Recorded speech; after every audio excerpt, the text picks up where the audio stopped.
This episode is brought to you by Progressive Insurance. Fiscally responsible, financial geniuses, monetary magicians. These are things people say about drivers who switch their car insurance to Progressive and save hundreds. Because Progressive offers discounts for paying in full, owning a home, and more. Plus, you can count on their great customer service to help you when you need it, so your dollar goes a long way. Visit Progressive.com to see if you could save on car insurance. Progressive Casualty Insurance Company and Affiliates. Potential savings will vary. Not available in all states or situations. How do you feel when you switch to Geico and save on your car insurance? It's like going to work on one Thursday morning and thinking to yourself, just one more day until Friday. But then somebody in the elevator says, Happy Friday! Then you check your phone quickly and discover today is actually Friday. So yes, Happy Friday, random stranger in the elevator. Happy Friday indeed. Yep, switching and saving with Geico feels just like that. Get more with Geico. Hey y'all, this is Heaving Bosoms, the podcast where two best friends recap romance novels while giggling and opining about first kiss best practices.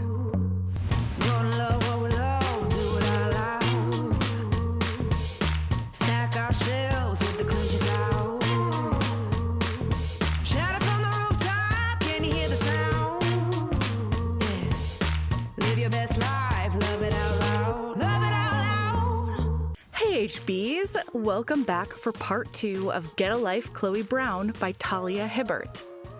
Don't forget that this Friday, December 13th, we're having our Patreon watch party at 8 p.m. Eastern. I, for one, cannot wait for the shenanigans. Okay, when we left off, Red had agreed to help Chloe with her list, and there was an almost kiss moment. Here we go.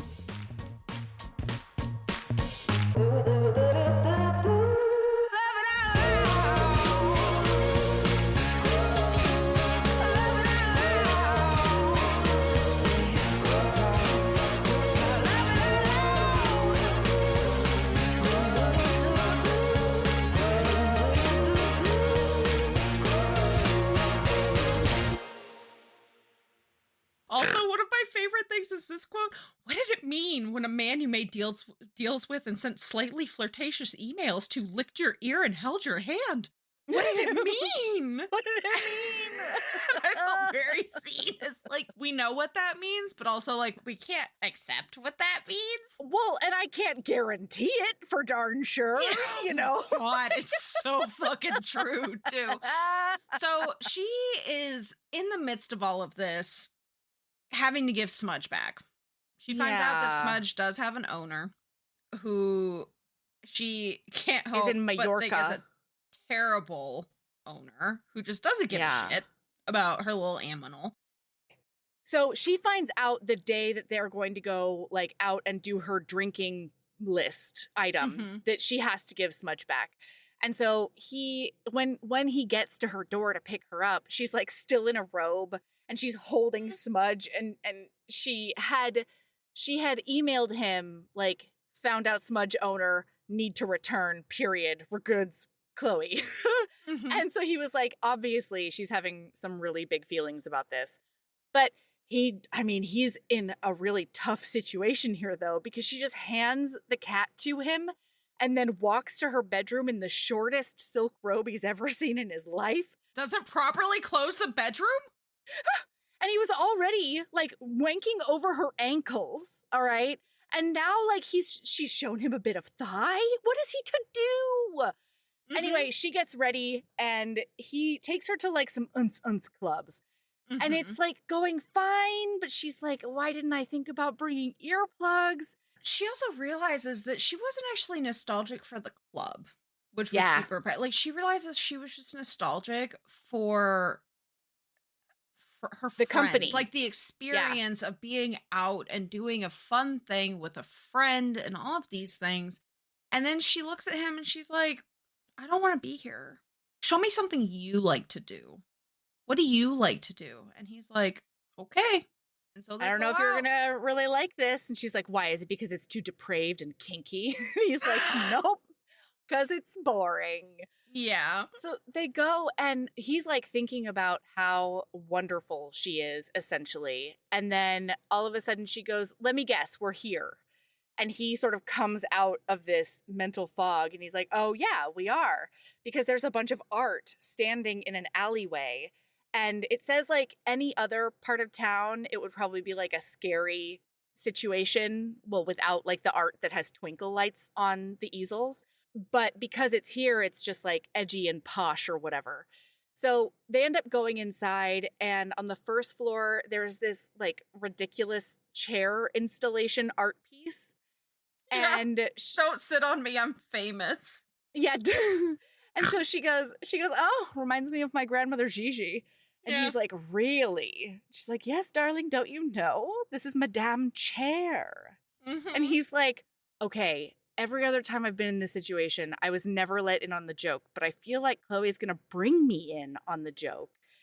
And so they start bantering about this chair, and then they go upstairs and they start getting side-eyed by the other attendees real hard because she's a Black woman, she's bigger, she is like, she's dressed for the club. And then he is this like rough around the edges, long-haired ginger guy in like a leather jacket, tattoos all over the like hand tattoos and stuff. Yeah. Granted, they say mum, but you know, from a distance, you don't know. Yeah, it doesn't Anyways, matter. they He has visible ink, which Right, is right, not right. acceptable in this posh establishment. Yeah. So one of the guys does literally go find the owner, Julian, of the art gallery, and he's like, you need to get rid of these riffraff. And so Julian shows up and he's like, Redford Morgan, long time no see, buddy. Because turns out Redford used to show his art here. And this was the gallery that he grew up next to. Yep. And so he learned about art and the art industry and the way things work from this guy, Julian's dad, who owned it before him. And she asked him when he knew he wanted to do this. And he says that it was a trip when they were 9. He almost didn't get to go, but his grandfather scrounged up the money to get him there. And he was just like absolutely enamored.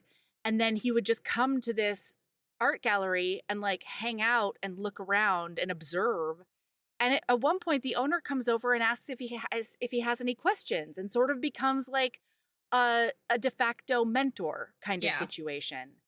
So Julian's like, hey, I haven't heard from like where you been. And Red's like, I mean, staying away from you, you know?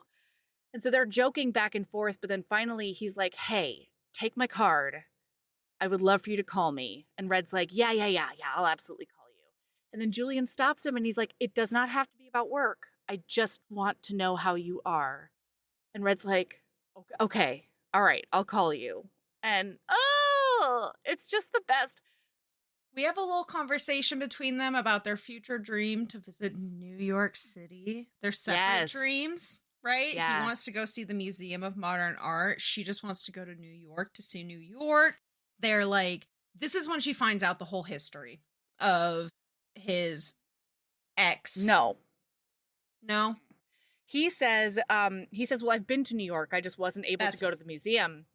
And then she's like, what? How could you go all the way there and then not go? And he's like, well, I went with my ex and we just didn't get around to it. Oh my God. But then at one point he tells her, you know, I used to think you were a snob, but when it comes to this stuff, you're just oblivious, aren't you? And she says, you thought, what? What? Gasp, etc. I can't believe you thought I was a snob. Neither can I. You're just a cute little hermit who hisses at sunlight. Oh. But then she looks at him and she's like, Red, you know, I'm not completely oblivious. You know, I am Black. And he's like, what? Don't scare me like that. It came out of nowhere. And she's like, no. She says that when you have more than one marginality, is that what it's called? I think. Yeah, something like that. Something like that. If you're marginalized in more than one way, like you sort of have to turn your brain off to certain microaggressions. And like, this is one of them that she chooses just to go off a duck's back or whatever. And I don't know, it was God, this date was so incredible. Talia Hibbert, So now they go for a walkabout. They're on a walkabout. This is when she admits to him that she's been spying on him through the window. And he says... For that, though, because he says, do you want to go, like, sit down? Because it's from his perspective, and he says, like, I know she's been standing for a long time. We've walked quite a bit, and I don't know exactly what it is, but I want to talk for a while, and it would probably be more comfortable if we sat. And so he's like, do you want to sit by that monument over there? And she's like, what? Red? And he goes, oh, shoot, I forgot you were classy as fuck.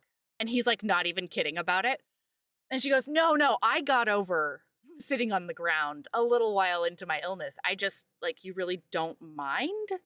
And he is devastated and so mad at all the people who have been in her life before who made her believe that sitting down with a friend taking a break is like a hardship. Yeah, instead of just something you do for friends. Ugh. So yes, sorry, go ahead. This is you're fine. So this is when she reveals to him that she's been spying on him through the window. She's like, Red, I have to confess that I've been doing something bad. And he's like, well, here it is. And she tells him, and he's like, yeah. No. Before that, he says, why? And it says that he says it like the world depends on the answer, because it did. And so he's thinking to himself, like, her answer is going to basically boil down to me being an animal in a zoo and, all the gross things. But she says that you just look so vital when you paint, and watching you is like vicariously coming alive. And he says, yes, I'm going to ask you something. I'm going to ask you, and I don't want you to worry about anything. Not a fucking thing, Chloe. Oh, no, I'm so sorry. So sorry. Not a fucking thing, Chloe. Because he has started using a diminutive. And she clocks it. She's like, interesting. And he says, we're friends. This doesn't have to be complicated. I'm not going to make it complicated. Okay? And she says, lie. Okay. Ask. Sorry.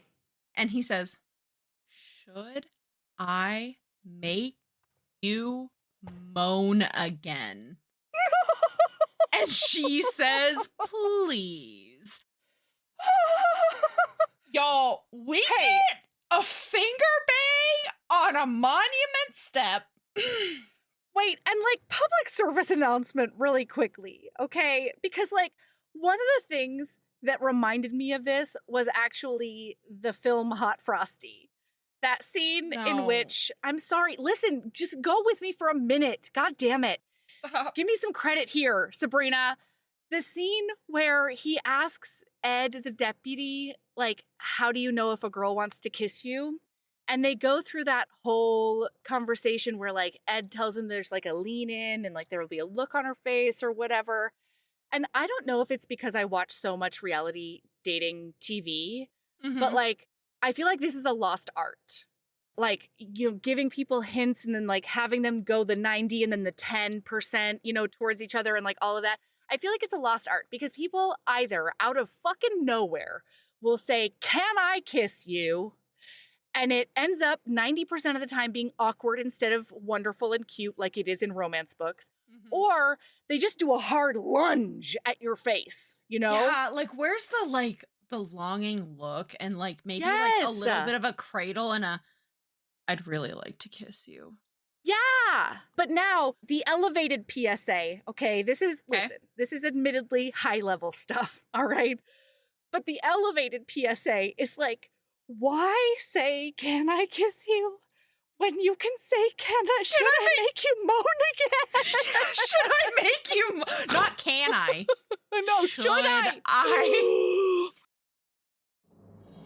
This episode is brought to you by Progressive Insurance.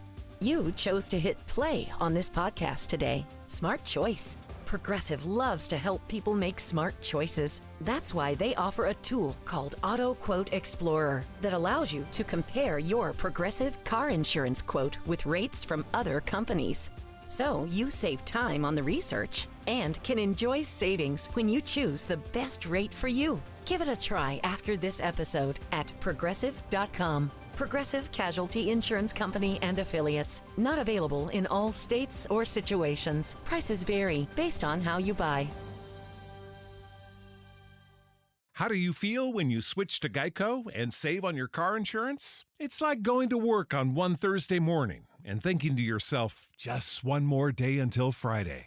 But then somebody in the elevator says, Happy Friday! Then you check your phone quickly and discover today is actually Friday. So yes, Happy Friday, random stranger in the elevator. Happy Friday indeed. Yep, switching and saving with Geico feels just like that. Get more with Geico. And then, oh my God, and his dirty talk at one point. So they're she's sitting between his legs, and he's got his hand up her dress. On her thigh. And And he's like, you wouldn't even let me finger you in public, would you? You're too classy. And it says she lies and she says, no, of course not. At one point he says to her, I want to make you cry. I bet you get like that, don't you? When it's too much, when it feels too good. And then they're just like, they played the game. I want. Yeah. He's like, I want to run my hand up your thigh. No, this is the best part, because he says, we're going to play a game called I Want. And then out of nowhere, she says, like, I want to rub my skin against yours just to see what it feels like. And then she's like, I want to see your cock is the next thing she says. And he says, oh, you're good at this. All right, my turn. It's great. He makes her come. It's fantastic. And then, oh my God. And then she's like, Red, I don't suppose, I mean, obviously you haven't. And if he says, Chloe love, please don't say you'll finish me off. I'm trying really hard not to fuck you in a back alley here. Oh my God. And then it all comes crashing down. Yep. It all comes crashing and like, I was listening to this. Normally, like we said, I'm a monster, and if I'm in a good ADHD headspace, I can listen to an audiobook while talking to my kids and like doing all the other stuff. But during this scene, I was so horrified as it was happening that like my children were talking to me, and I would just say like, oh no. And they'd be like, what's the matter, Mom? What do you mean, oh no? I'm like, that had nothing to do with whatever you just said to me. I'm so sorry. And I had to pause the scene to like, interact, give them my full attention. Yeah. Because I like chills all over my body, my stomach falling out of my butt. So, listener, what happens is her Aunt Mary shows up, and she's out for the night with her friend, and Which, like, goals. I want to be a 62-year-old woman walking around in stilettos and purple fucking lipstick, drunk as fuck on gin. Yeah. Why don't I do that now? Damn it. I mean, you could. You can. I really couldn't. That's the thing, I really couldn't. I tried on some of my stilettos the other day, and I don't have the same feet. You're not. You're like, I'm not that person anymore. You're like, I can do one or the other. It's either stilettos or it's gin. Right? Yeah, like I would have to train for an evening like this for a while. You know what? I will be there to hold you up, okay? Me and my mocktails will be there to keep you and your gin-soaked stiletto-wearing self from falling. Having the ankles of a baby deer. My God, yeah. So it's awkward. It's super awkward because she ends up introducing Red as her superintendent and and basically avoids revealing that like they even know each other. Well, and from her perspective, she's thinking, my Aunt Mary is the most that's ever existed on the planet. Yes. Like, and if I give her any hint that like Red is anything else than like a professional contact, it'll immediately go through the entire grapevine of the family And like, it'll become so much that like this fledgling, whatever this is, because she's also freaking out because she's realizing that like when She's she was a feelings for horny him. monster, when she was a horny monster, she could say to herself, yeah, I won't make this complicated at all. But now that she's come and she's coming down a little bit, she's like, oh God, what does it mean? Oh no. Yep, it's complicated. So yeah, she's trying to like save him a little bit. And but from my perspective and his perspective, all he sees is her being like, this low-class person is not actually a friend of mine.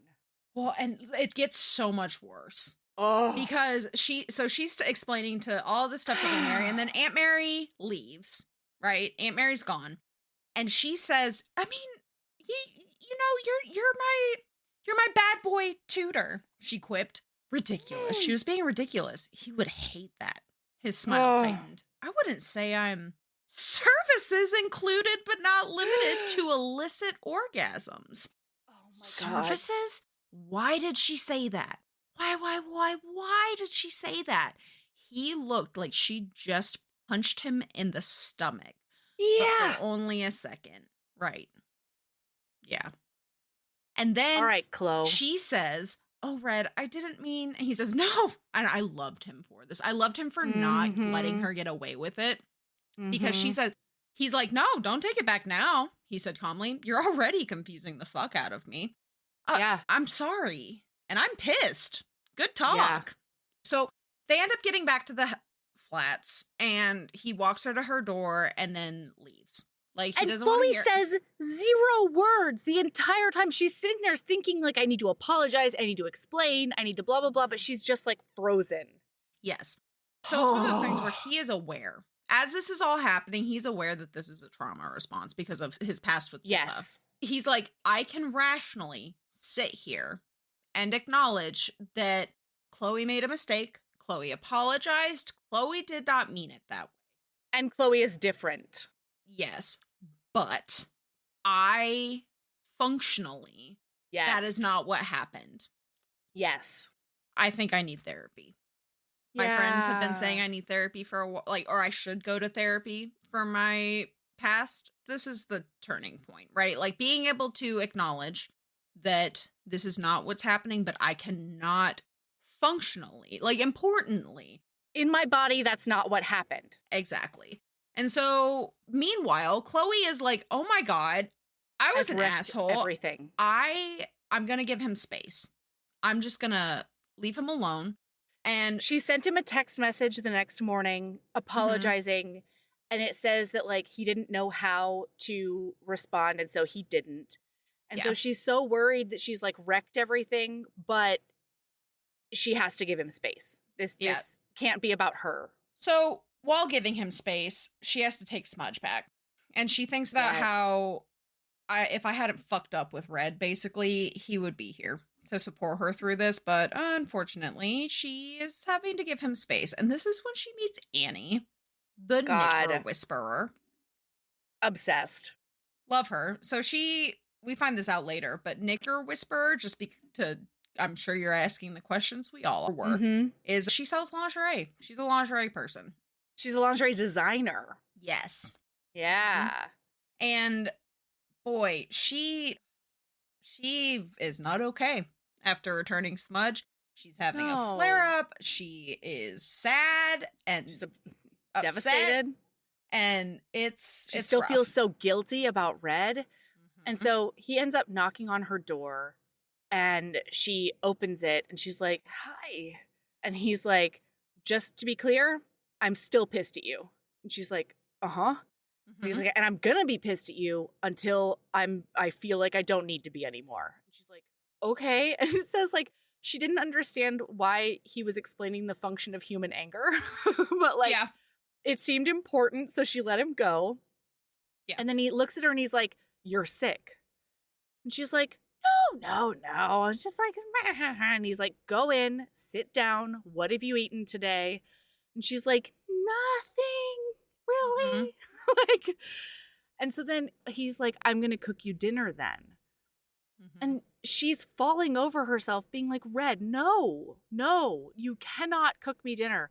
And he goes and he sits down next to her and he's like, hey, it's something I like doing. It's something that you need doing. And so that's what I'm going to do. And then she looks at him and she grabs his hands and she says, Red, I'm so sorry for the other night. I'm so hugely sorry. It was the wrong thing to say. I did not communicate the right things with you. And they're like, she says exactly what needs to be said. And so afterwards, he looks at her and he's like, you're really good at apologies, Button.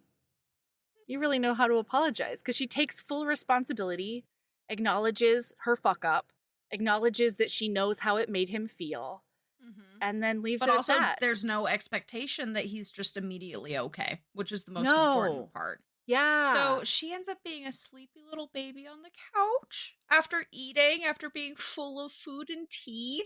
And so he carries her to bed and tucks her in, and then she grabs onto him and she's like, no, don't go. You smell like sleep.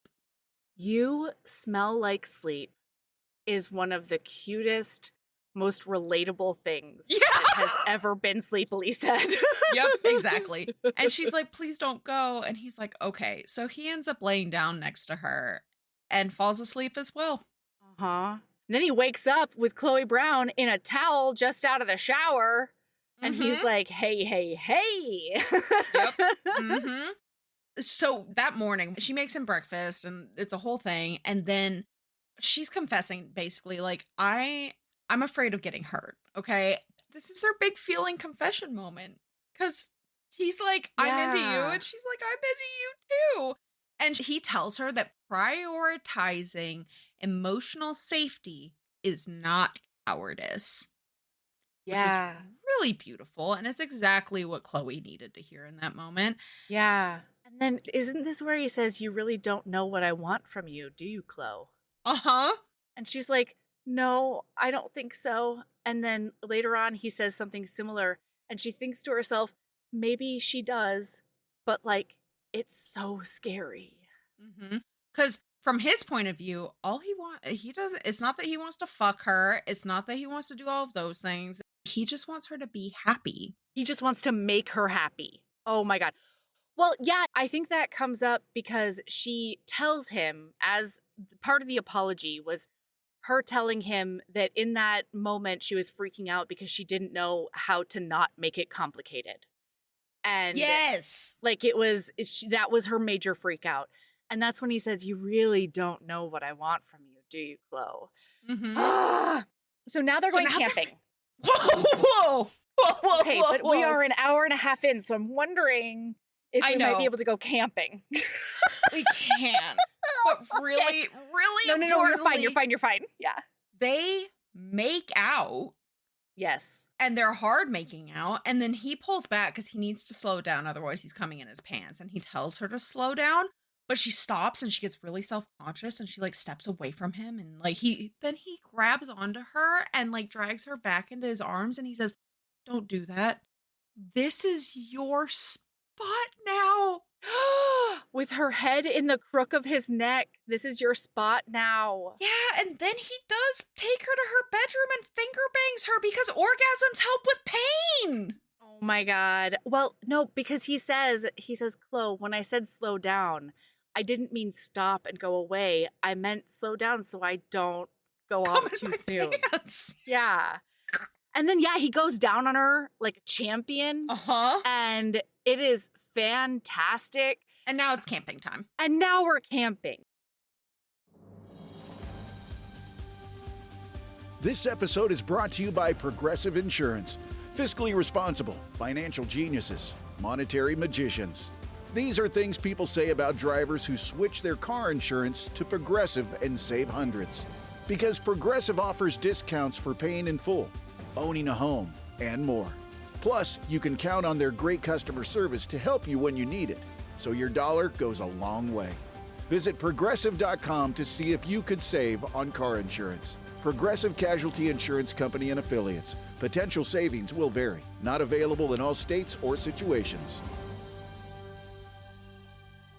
How do you feel when you switch to Geico and save on your car insurance? It's like going to work on one Thursday morning and thinking to yourself, just one more day until Friday. But then somebody in the elevator says, Happy Friday! Then you check your phone quickly and discover today is actually Friday. So yes, Happy Friday, random stranger in the elevator. Happy Friday indeed. Yep, switching and saving with Geico feels just like that. Get more with Geico. Yeah, now it's time to camp. And he comes over to her house with like 2 giant duffel bags. Mhm. And she's like, Did you bring bug spray? And he's like, No, I have so many more important things to bring. What are you talking about? And she's like, What is more important than bug spray? And he pulls out the biggest package of marshmallows she's ever seen in her life. Honestly, How dare that- you? adorable. And Stop being so sexy. my God, Red is so sexy. So they're out and about, and it's so touching to her because they get to the campsite, and he specifically picks a spot that is easy to get to from the car because he knows that she'll probably be a little tired. And she didn't even have to ask. She didn't have to bring up anything. She didn't have to point it out. And it Yeah. wasn't like a sacrifice that he It wasn't made. a big deal. It was just the way that they were doing it. So they're playing 21 They're little roasting marshmallows. Yeah, and roasting little marshmallows and playing 21 questions and learning a little bit about each other. And he shares about his childhood. She's talking about her first kiss. And then it's on. Yeah. No. Importantly, no. I'm so sorry. We have to slow down because she Okay. says, I want to ask you a question that's not about the game. And that is, what happened to you in London? Yes. And so Red says that when he went to London, the way that he broke into the art scene was this lady named Pippa, and they started dating, and he started getting into shows and things like that. And he says everything was wonderful and perfect except for Pippa because she was abusive. And Chloe's like, what? What are you talking about? And he says she was abusive. Like, I didn't see it at first because she's so tiny and like, so it didn't hurt when she hit me. And I thought that she was just, feisty instead of verbally and mentally abusive. I didn't realize there was an emotional manipulation and all the business happening. And then she started trying to get me to stop visiting my mom because my mom didn't like her. They met one time, and hearing my mom say, like, she's not treating you right made it a little bit harder for Pippa to talk him out of the fact that she wasn't treating him right every time that they had a kerfuffle. And so finally he stood up to her and he said, no, I'm going to go visit my mom. And then she stabbed him in the hand with a fork. And he shows her like these scars, and bless him, it's on his right hand, and he goes, lucky I'm a lefty. And like, oh my God. And so Chloe, her blood is boiling. Oh yeah, she's about to get in that car and go find Pippa and stab her with a She says, fork. oh, this is what murderous intent feels like. And then she says, hey, Red, you say so many lovely things to me. Do you ever say them to yourself? And he says, no. And he thinks to himself, I didn't even think to do it before like therapy. And then she says, all right, I'm going to make some more things clear. And she tells him that he's smart and he's funny and he's so talented. And Pippa didn't make him. Pippa discovered him before anyone else, and that was smart of her. But then she abused that. And like, she didn't make you. You are still just as talented. And he says, like, Pippa isn't even really the most traumatizing thing about thinking about London and art. The thing that traumatized him the most is that he gave in to her intellectual and emotional abuse. He let her win by pulling all of his art out of things and believing her when she said that he was nothing without her, and then disappearing. He's like, I abandoned so many friends and so many contacts, and then I didn't paint for a really long time. And she says, like, that wasn't a fuck up. That was you cleansing with fire. Yeah. And you can fix that. It was Just a like with result of you Julian. being hurt and reacting to an unhealthy situation. It's not a personal failing. This is when Yes. he tells her, he's like, well, I did start to go to therapy over it all. And she says, Gigi does say that therapy is the most important medical service there is. Oh, Yeah. really? He asked dryly. So it's just fuck antibiotics, huh? Oh, And now it is on, TM. it is. Because they go into that tent. He set and up he had fairy spent- lights. There's an air mattress and fairy lights all in the inside of this tent. Mm-hmm. And like, wowza. He says to her, are you gonna let me slide into this pretty pussy tonight, Chloe? Yeah. And she says, yes, please. And he is like foreplay king, touching Yeah. on, kissing on. And then she says to him, Chloe Brown, you are all of us. She Mhm. says, not to ruin this very romantic moment, but would you possibly consider fucking me now? And he says, I've already considered it frequently. And she says, in that case, would you hurry up and do it? And he's like, he oh, says, you're so greedy. demanding, aren't you? Oh. And then he does fuck her. He fucks her Wow. real good. And then when they're both naked at one point, he looks at her and he's like, hey, Chloe, Yeah. I have an idea. Just a suggestion. I think you should consider just being naked all the time, actually. All the time. I think all the time. just always, just think about it. Okay. Consider it. Yeah. And then, oh my God. And then she tells him, she says, because they haven't actually like fucked yet. He's just been finger fucking her up until this point and like going down on her and touching her. And she says, well, Red, you made me come. So if you're a man of your word, you will now fuck me into oblivion. He almost choked on his own tongue.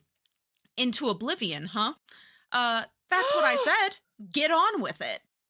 Well, that was him told. Yeah, that was him told. And then he does. He fucks her right into oblivion.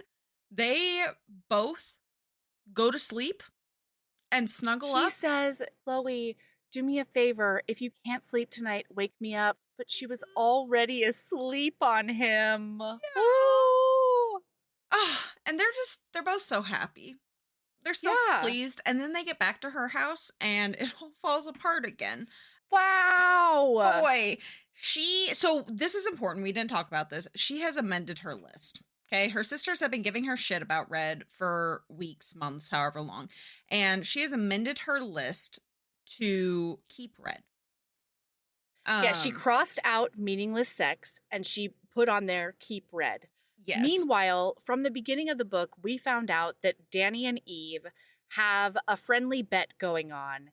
And Danny said that she wouldn't be able to cross off camping or meaningless sex. So they are splayed out naked. Red's clothes are like in the washing machine. And they hear the sisters come into the flat and be like, Chloe, like, we are here because you've been ignoring us. And she looks at him and she's like, oh my God, it's my sisters. Do you want to come? And he's like, Chloe, I'm so naked. And he realizes that like this is her making sure he knows that this is different than the way it was with her aunt. Like she is not ashamed of him. She wants him to come out and meet them. It's up to him. And so he's like, don't worry about it. And she's like, okay, well then be quiet. And he's like, oh my God, she's going to just pretend like I'm not here. That's so cute. But he can overhear their whole conversation. And so as they're talking about this, they're like camping. Like it's not even your fibro. We're worried just because none of us are meant for the outdoors. Well, and then her sisters are like, oh my God, you're crossing off multiple things because men's clothes are here. You crossing off meaningless sex. And Chloe tells them, well, I got rid of that and replaced it with Red. And he hears her say that. And he immediately goes to, oh my God. He gets triggered. He was using me. Yeah. This whole thing was just to cross shit off of her list. I'm the meaningless sex. Or like, I am the entity that she can cross off her list. Like, it's not even necessary. First, he's worried that he's meaningless sex. And then when she says she replaced that with him, he's like, oh no, I'm just something to cross off her list. And so he has a complete PTSD response. He's outside of his body. He's looking off into the middle distance. He cannot handle anything. And so when Chloe finally gets rid of them and comes into the room, and she's like, oh my gosh, I'm so sorry. And then she notices that he's a statue, and she's like, Red, what's going on? And he's basically like, so I'm on your list, huh? And she's like, he's too upset right now to listen. He can't hear what she's saying. And like, that's valid. And she knows it. She sees it in that moment. But then as he's about to leave the flat, she says to him, if you can leave this, because that's so like he just got triggered. Her trigger is being left. Is being abandoned. Yeah. And so she says to him, if you can leave this easily, don't fucking come back. And she's thinking, like, she's aware of it. In her head, she's like, he was afraid. I know this. And she's like, if I can just explain it, I will get the list and I will show him. And meanwhile, she's like looking for the notebook, and he says, oh yeah, you're going to look for some evidence, and then you won't be able to find it, but like, you know, it's there. And so like, I'm just stupid, right? And she's like, no, you don't understand. And he says, don't fucking tell me I can't understand. And he like yells. Yeah. And they're both really surprised about the fact that he yelled. And then he leaves. So the minute he's outside of the flat, too, the minute that door shuts and he's no longer in the situation, he has like this level of clarity, and he immediately regrets the way that all went down. And so he knocks on the door and he's like, Chloe. And she's snurfling inside. She's like, yeah, what do you want? Please, can we talk? And he tells her, I don't know what happened. No, I do know what happened. I fucked up. I'm sorry. I panicked and I couldn't think. And she says, I know, Red, and I understand. I really do, but I don't think we should see each other anymore. And he's like, please give me a chance. I can be better. And she says, it's not because of you. It's me. Yeah. I can't do this because we're only human, and I'll stumble or you will, and it'll hurt just like this. And I can't. I should have known I wasn't ready for this. When you walked out, it felt like I was breaking. No one should be able to make me feel like that. No one should have that power. It's not safe. And he says, sorry, you can trust me. You can trust yourself. If you just give me time, I'm working on this. I can be better. And she says, you don't need to be better, Red. No. Not for me. Never. I should be better for you, for this. It's been perfect, but now it's over. Okay? It's not okay. He does leave, but boy, he does not.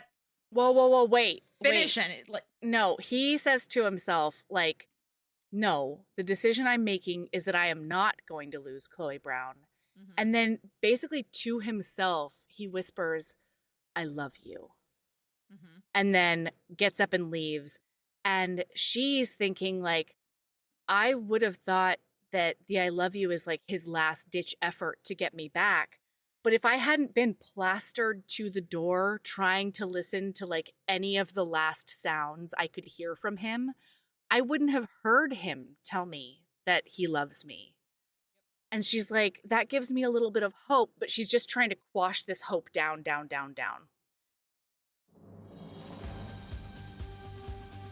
This episode is brought to you by Progressive Insurance. Fiscally responsible, financial geniuses, monetary magicians. These are things people say about drivers who switch their car insurance to Progressive and save hundreds. Because Progressive offers discounts for paying in full, owning a home, and more. Plus, you can count on their great customer service to help you when you need it, so your dollar goes a long way. Visit Progressive.com to see if you could save on car insurance. Progressive Casualty Insurance Company and Affiliates. Potential savings will vary. Not available in all states or situations. How do you feel when you switch to Geico and save on your car insurance? It's like going to work on one Thursday morning and thinking to yourself, just one more day until Friday. But then somebody in the elevator says, Happy Friday! Then you check your phone quickly and discover today is actually Friday. So yes, Happy Friday, random stranger in the elevator. Happy Friday indeed. Yep, switching and saving with Geico feels just like that. Get more with Geico. But then the next day, there is a package by her door. She sees a flyer that he's leaving as superintendent. That's something that he decided before they went camping, but she doesn't know that. So she's like, oh, great. Well, then fuck him, especially now. Yeah. And so, but then she goes back to her flat, and outside the door is a package that says button on it. And there's this beautiful journal with an entry inside in his handwriting, but she can't bring herself to read it. Mm-hmm. And there's like chocolate in there. Mm-hmm. And a little there's trinkets jar, like just a bunch of things that showed he listened when she talked about the things that she really enjoys. And yeah. she's conflicted. So she does go to Gigi for advice. Well, yeah, because, sorry, this keeps on happening. Every day there's like a new thing outside. Mm-hmm. And but she can't bring herself to read this goddamn letter from him. So yeah, she goes to Gigi. So she's asking Gigi basically, like, when you love somebody and they don't have to love you back, how do you, and like they could hurt you, you could hurt each other. It's a whole thing. How do you know it's real? And Gigi's, no, how do you know it's, and then Gigi goes, real? Mm-hmm. And she says, actually, no, I know it's real. I never even thought to ask that. How do you know it's safe? Then she also specifically says, how do you know it's safe and how do you know it's worth the risk? Yes. And Gigi says, you've asked me two very different questions in one go, Chloe, and I hope you don't think that they're the same. Love is not safe, but it's definitely worth it. And then she tells a story about her past, right? About her first love. Mm-hmm. And how it was worth it. She got her beautiful children out of it and all of those things. But ultimately, it's not like... He was not worth it. Exactly. Like, he wasn't worth a damn. Mm-hmm. But then Chloe says something about, you know, my life is just pain or something like that. She says, I suppose I've fallen in love with him. And he loves me too, but we hurt each other. And now I feel trapped in this endless hesitation because, well, what if we keep doing it? What if we keep making messes? I've always felt like I'm the kind of person who hurts too much. No, Gigi corrected calmly. You are a woman who, in a life filled with pain, came here to ask about love. Yes, that line hit me like a ton of bricks. Yeah. Yeah. So she decides to go home and read this letter from him. Uh-huh. So basically, he says that while he is leaving, that was a decision that he made before they even went camping. So it's not that he's leaving her, it's that his relationship with her has given him this boost of confidence that's going to allow him to move on, hopefully with her. Mm-hmm. He says, I left your door that day and I decided that I am not a person who only breaks things. I'm a person who fixes things. And so I wrote myself a list to get you back. I took a leaf out of your book. Yeah. He says, 1, lure her in with presents and candy. 2, wait outside Annie's house, Nick Smudge. 3, learn how to use the PlayStation. Because she plays just video so random. games. Yeah. And then it's like 4, paint in front of my window. Shirtless. Without a shirt on. Maybe naked. Totally naked. Yeah. Might traumatize residents / get arrested, but I think she'd like it. 5, take charge of all buttons so she can wear real cardigans if she wants to. Yeah, all of her clothes, they have buttons on them, but they don't actually latch. They're what are those called? They're just like show buttons. I'm wearing a cardigan with show buttons on them right now, but that's not what they're called. Imitation buttons? No. There's a word for it. It's fine. There is a word for it. Doesn't matter. So he has a couple of other things on the list, but the most important thing is at the very end, well, second to last, it says continue therapy, which is yes. important. But also at the very end, it says 8, love her always, no matter what. And then he says, I already started on some of these things, and I'm hoping that eventually I'll get you back if I finish up this list. So whenever you're up for it, or there's something that really needs to be on this list that isn't on this list, or you just have a burning desire to tell me what a dick I am, feel free. Call me, come over, just open your curtains and give me the bird, please. I miss you. And he says, we can do this. If you don't trust me on that, trust yourself.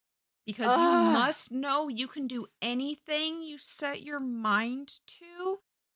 Redford Morgan. Oh, and then she says to herself, I can fucking do this. And she looks out that window at him where he's painting and he sees it because, again, it is nighttime. And they are lit up from behind. Because earlier, right before that finger bang, he told her that if you can see someone through a window at nighttime, there's a pretty good chance they can see you too. Mm-hmm. And so he sees her and he's like looking at her across the distance, and then he sees her disappear from the window, and it's like in a swish of pink and white skirts. And there's just not a whole lot going on, and then all of a sudden, knock, knock on his door, and he opens and he goes that racing through the flat. And she walks in and immediately just hands him a notebook and says, read this. And it's her list, and it says it crosses out meaningless sex, and then he sees that the actual entry is keep red. And she's like, I read your letter today, and I thought it was pretty nice. And he's like, oh my God, she just read the letter today? Like, wait, is that a good sign or a bad sign? Or like, what's happening right now? And then finally he's like, Chloe, please put me out of my misery. And she says, okay, and takes 2 steps toward him, puts her arms around his neck, and kisses the dickens out of him. And they're together forever, listener. Yeah. And then the epilogue is a while later, they're living together. Annie gave them Smudge as a housewarming present. And they're going to like the Museum of Modern Art. They're in New York now. Yeah. It's wonderful. He's like stopping her before entering the doors. And he's like, all right, I'm going to try to find an uncovered piece of skin to kiss. Because she's just like, it's winter in New York and she's all bundled. And then he's like, all right, what is your pain level like? And she's like, ooh, Red, your girlfriend is high. And he's like, yeah, that's exactly how we like it.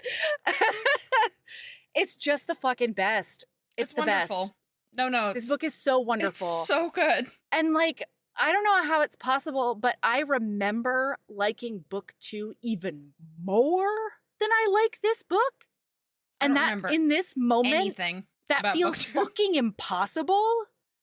But man, book 2 has such wonderful anxiety rep. The hero has pretty severe anxiety, and she is just this witchy fucking professor. Danny Brown is so fantastic. PhD student. I remember the third book is it's fake dating. Small town innkeeper. Mm-hmm. That's what I yeah, do because she wants that. to own a bakery. Mm-hmm. Yeah. All right, listener. It was fantastic. Cannot highly recommend this harder. No, for go sure. Go read it. But everybody knows that I'm a Talia Hibbert fangirl to the max and the end. And the dearth. 10,000%. Yeah.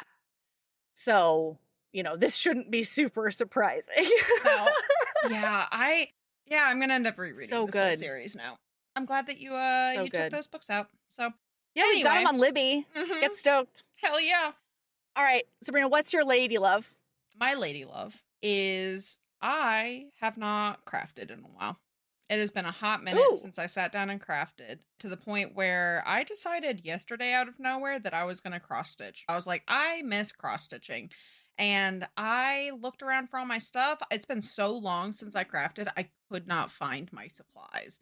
And I finally got it all out. And my lady love is a little thing called Pattern Keeper. It is a program on Android devices only.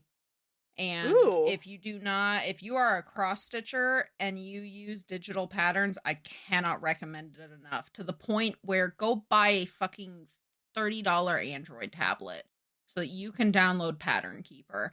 Okay. You can import your programs and all of that stuff, and it's fantastic. I don't go find a YouTube video or something, but like I was able to just pick up where I left off. Once I had found everything and I had set up my little crafting spot, I picked up like I had never left it.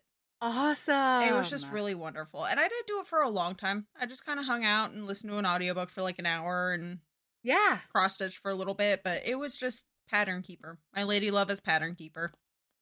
Awesome. What's your lady love, Mel? My lady love, we have finally, and this, is hard for me to say in a really exuberant way, but there are definitely some benefits. We finally hit our cold snap. I mean, I felt like Halloween was in, I don't know, early September. It's been really warm up here for much longer than it normally is. So we finally hit our cold snap, and my lady love is a little thing called Hot Pot, because it finally got cold. And so we invited our friends Hector and Justine over, and we just all sat around the table eating hot pot and, dicking around. And the kids were being ridiculous and showing off for people that they only see intermittently. Mm-hmm. It was wonderful. It's hot pot season now, y'all. It's hot pot season. It is Christmas cactus season, which really, really goes right along with hot pot season most of the time.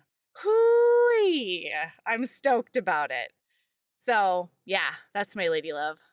All right, listener. Keep being a badass and love yourself as much as you love helping a cat out of a tree that is fully capable of getting out of that tree on your own, getting played like That's a right. violin.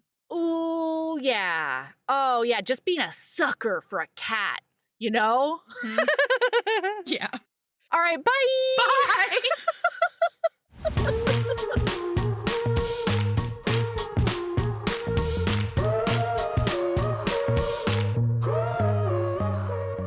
Thank you for listening to Heaving Bosoms. We'll be back next week with The Governess and the Orc by Finley Fenn. So pack your ponchos. Heaving Bosoms is produced by us, Melody Carlisle and Sabrina Bradley. Editing is done by me, Melody Carlisle. Our theme music is by the incredible singer-songwriter Brittany Fonts, and our art is by the ultra-talented author Kate Pryor. If you like our show, remember to follow us on your favorite podcast app, rate us 5 stars, and leave a review. That one small action is a huge way to help the show. If you want to get in touch with us for advertising inquiries or anything else, you can email us at heavingbosomspodcast@gmail.com. If you want more of us, visit patreon.com/heavingbosomspodcast. You can also find us on Instagram at Heaving Bosoms, on TikTok at Heaving_Bosoms, and in our Facebook group, the Heaving Bosoms Geriatric Friendship Cult. See you next week.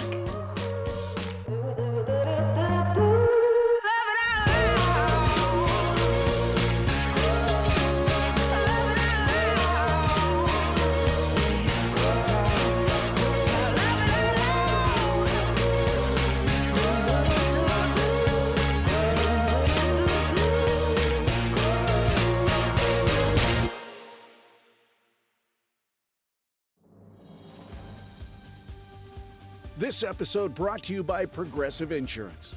Do you ever find yourself playing the budgeting game? Shifting a little money here, a little there, and hoping it all works out? Well, with the Name Your Price tool from Progressive, you can get a better budgeter and potentially lower your insurance bill too. You tell Progressive what you want to pay for car insurance, and they'll help find you options within your budget. Try it today at Progressive.com. Progressive Casualty Insurance Company and Affiliates. Price and coverage match limited by state law. Not available in all states. How do you feel when you switch to Geico and save on your car insurance? It's like going to work on one Thursday morning and thinking to yourself, just one more day until Friday. But then somebody in the elevator says, Happy Friday! Then you check your phone quickly and discover today is actually Friday. So yes, Happy Friday, random stranger in the elevator. Happy Friday indeed. Yep, switching and saving with Geico feels just like that. Get more with Geico.